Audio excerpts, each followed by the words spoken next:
Love in action changes lives, and I've seen it here in Hope Enterprises, in Youth Impact, and in Salamta.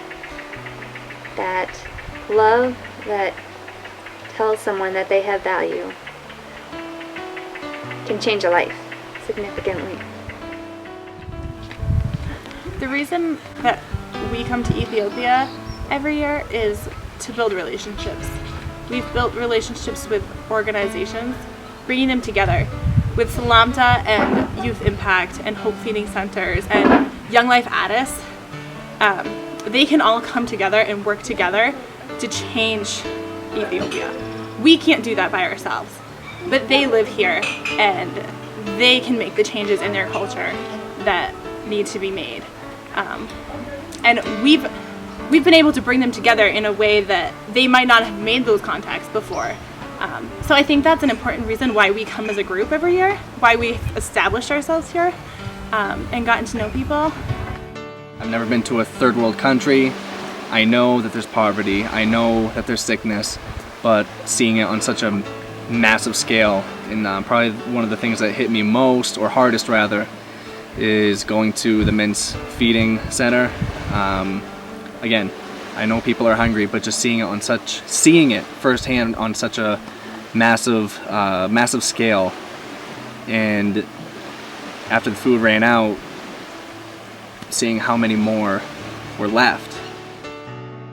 The one special moment for me this week was when we visited Youth Impact, and we were talking to the boys and hearing their stories of living on the street and having absolutely nothing, and no food, no family, and no home.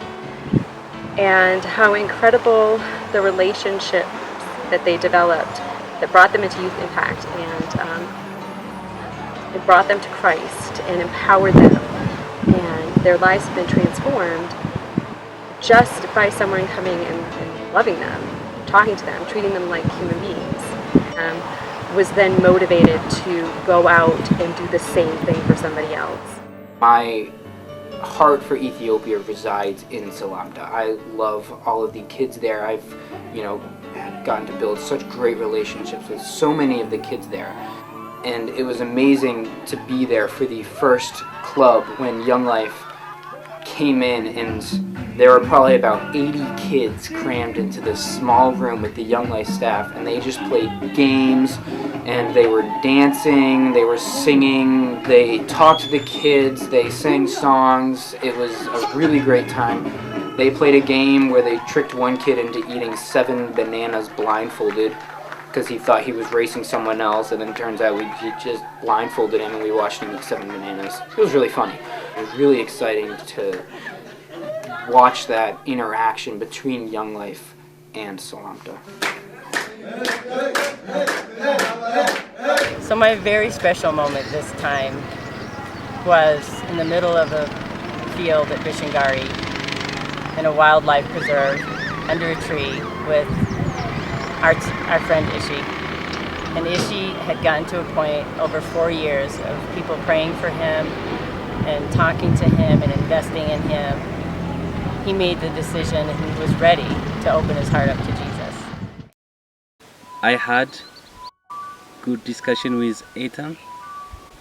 We had lots of conversation about God.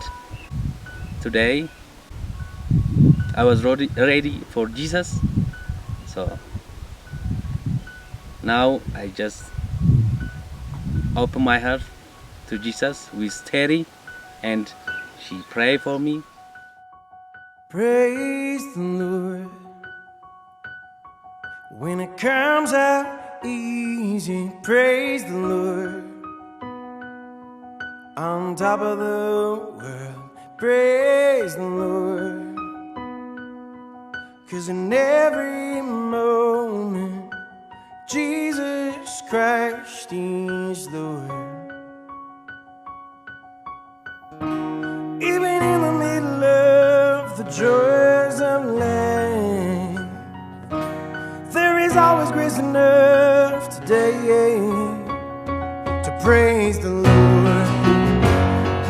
Praise the Lord. Praise the Lord.